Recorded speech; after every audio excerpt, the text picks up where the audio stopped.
Can we please stop pretending that the PS Vita is some dying warhorse on its way out the door at this very moment, and we're just waiting for Sony to pull the plug on it?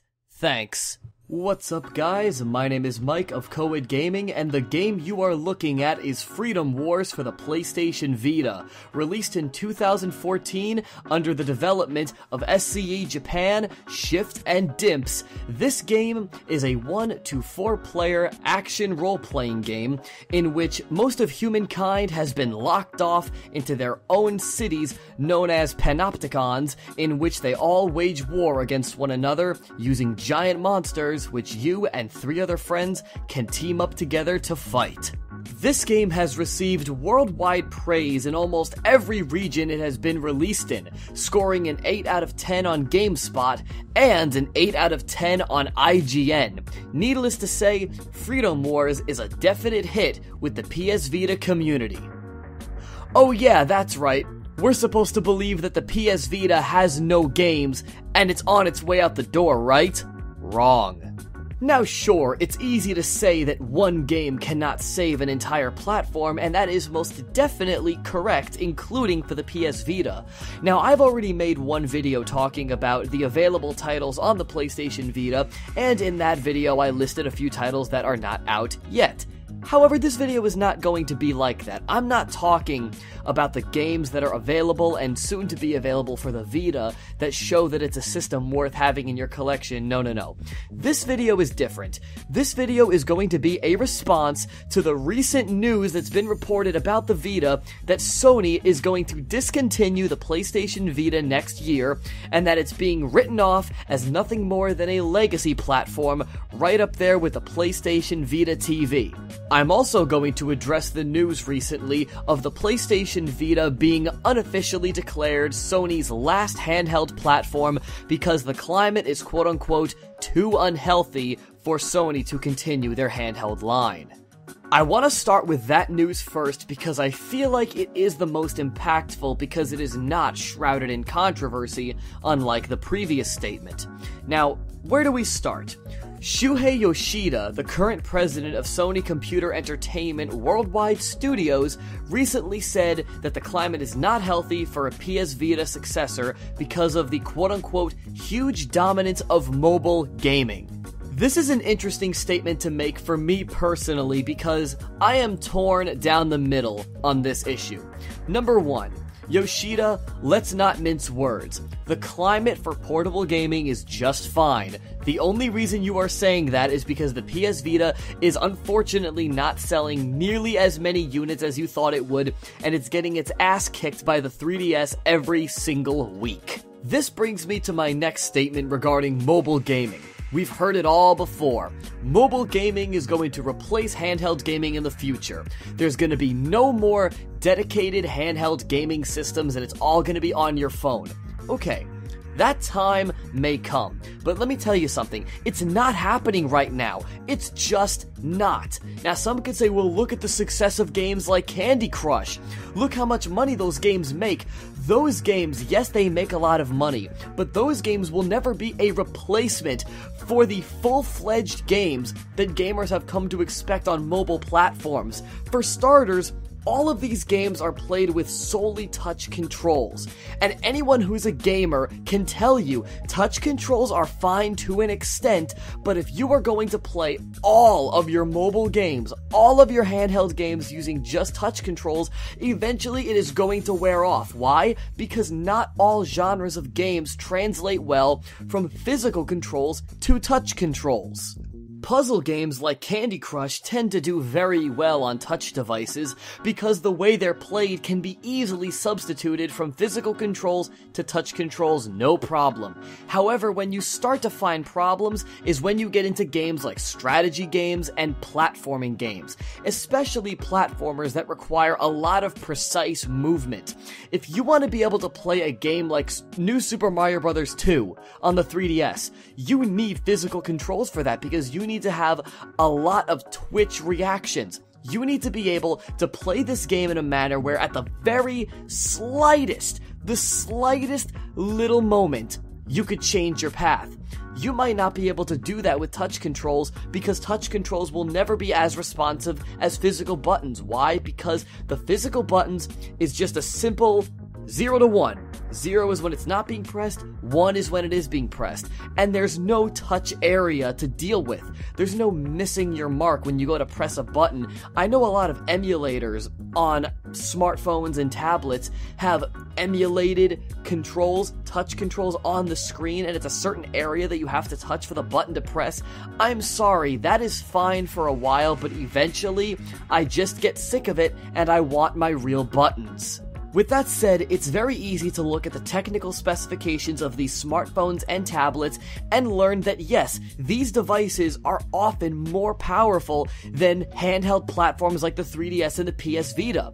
In fact, these platforms could usually outperform the handheld devices in many regards, both as far as graphics and sound, which means they could play more sophisticated games on them rather than these handheld devices.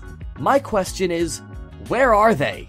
We see so many companies like Konami and Sega moving almost exclusively over to mobile. Now, Sega, interestingly enough, has not done that. Sega of America has not been putting out nearly as many games as they used to, and a lot of their games have been regulated to being mobile, like Sonic Dash. However, Sega of Japan is doing quite well with their console and handheld games. The biggest example that I can give off the top of my head, a series that I love, is Project Diva. The point is, these devices have the technical capabilities to outperform the handheld devices in almost every regard for playing games. So why don't they? It's simple. They are not built for this. Listen, some people's smartphones have batteries that die quicker than you could imagine. Some people's smartphones don't even last a full day before they die. Imagine if you were playing a full PS Vita quality game on your phone. It would drain your battery like you would not believe, and you need to keep your battery alive so that you can make a phone call in case of an emergency. That's one reason off the top of my head why mobile gaming, at least at the level that people are saying it's going to be, is just not the future. In addition, going back to my previous point about physical controls over touch controls. Yeah, some people love playing games on their phone. I love playing games on my phone. However, if I'm looking for a full-fledged experience, a full 5 to 6 hour game with a full story, I'm just not finding it on my phone. I'm finding it on systems like the 3DS and the PS Vita. Why?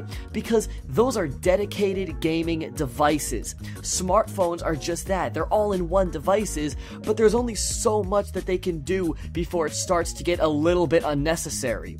Now, that doesn't mean that smaller games like Candy Crush or Angry Birds or Doodle Jump or Pokemon Shuffle, those games can't still be around. Of course they can still be around. Those are the perfect kind of games to play on your phone. Smaller little games that, that don't require a lot of high involvement. Games that you could just play while you're waiting or while you're on the crapper or something like that. But what we don't see happening are these big names that are known for being on handheld platforms like Pokemon being shifted over completely to mobile and ignoring their handheld counterparts. Now you can easily say, well, what about Pokemon Go? That is a spin-off game. A spin-off game that I expect to do very well. However, it is not going to replace the standard 2 versions of the game that come out every couple of years on the 3DS. If you think it is, it's just not. It's not going to happen, mark my words. Okay, I'm done talking about mobile gaming. Now let's move over to the other point that I addressed in the very beginning of my video regarding the PS Vita, and how it's going to be a legacy platform. Where did this come from? It's actually quite interesting. Sony had a presentation in which they were showing slides depicting all of their products, and at one point, the person giving the presentation described legacy products being written off because they were no longer needed. Now, interestingly, when this person said that, the PS Vita and the PS Vita TV were on screen, leading a lot of people to think that the PS Vita is going to be discontinued by next year, and Sony has admitted its failure, and it's going to be, as they called it, a legacy product. Now, while that's a great story to put on Kotaku if you're looking for some clickbait, that's not what we do here at Coed Gaming. We report the facts, and the fact of the matter is, this person was not saying that the PS Vita is a legacy platform. What they were referring to legacy platforms being, legacy platforms that are being written off, was the original model of the PlayStation Vita, the Model 1000. Now, Sony recently put out the Model 2000 of the PlayStation Vita. It's basically a slimmer, cheaper, more redesigned model of the Vita that also comes in some colors, which is cool, but mainly, it's a slimmer, cheaper model of the PlayStation Vita. Now, once this was made, all of the parts from the original model, the Model 1000 PS Vita, were no longer usable because they had different dimensions and different sizes and they couldn't be used, so they needed to get rid of them, so they were writing them off. The PlayStation Vita Model 1000 is a legacy platform because it's not going to be made anymore. That is being discontinued in place of the new Model 2000 PS Vita. The problem is, gaming media didn't tell you that. All the gaming media did was they took the most negative aspects of the story, the parts of the story that they knew would garner viewership, and that's what they put on the front page. They didn't clarify like Sony did days later when people were saying that the PS Vita is now a legacy platform and it's dead in the water. Sony came out and said, no it's not, the PS Vita is doing just fine over in Japan.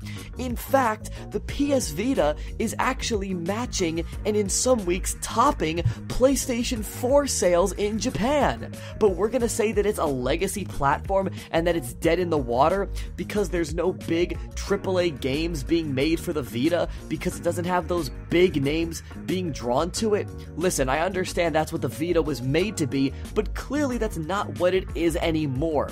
The PlayStation Vita has become a niche platform which is great for indie developers, playing PS1 games, and also playing smaller console and PC games that are ported over to the PlayStation Vita. I'll give you two great examples. Shovel Knight recently came out on the PlayStation Vita, and I've heard nothing but good things about it. In addition, Super Meat Boy is coming out for the Vita pretty soon, as well as the PS4.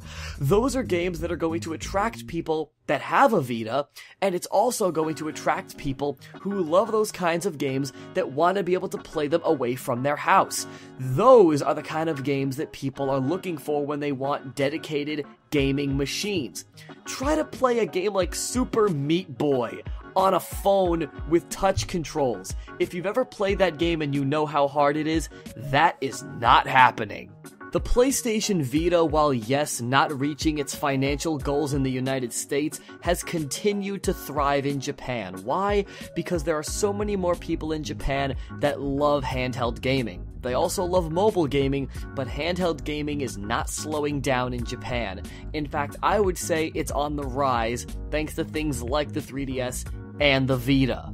The idea that Sony would discontinue a product that is still profitable in Japan is absolutely ludicrous. And no, they are not going to discontinue the Vita in the regions that it's not doing well financially. That would also backfire on them in the long run because the PlayStation Vita still does move units in the United States. As many as they'd like, unfortunately no. However, Sony has said in the past that the PlayStation Vita is doing quite well in the United States based on their current financial goals for it. Now, I take that as they've lowered their standards pretty far because unfortunately the Vita is not moving a lot of units in the United States. But it is moving a lot of units in Japan, which is causing a lot of Japanese developers to really work hard to pump out great games for it.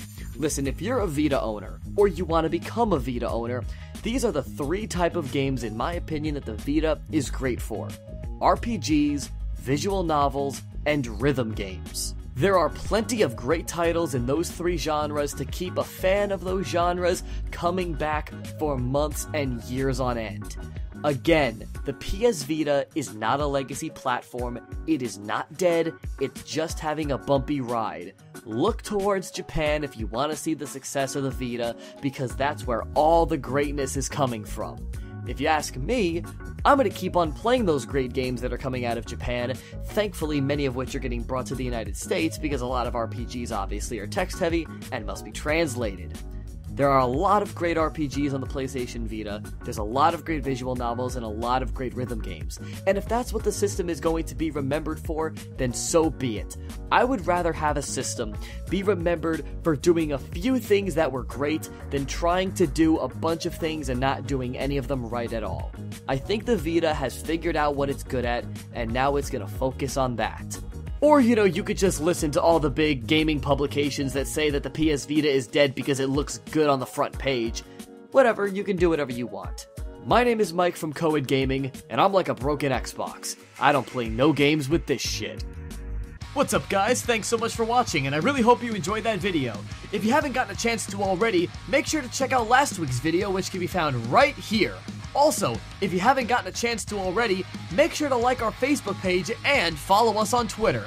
And while you're at it, make sure to check out the rest of Coed Gaming, where we upload gaming videos every single week. And as always, game on!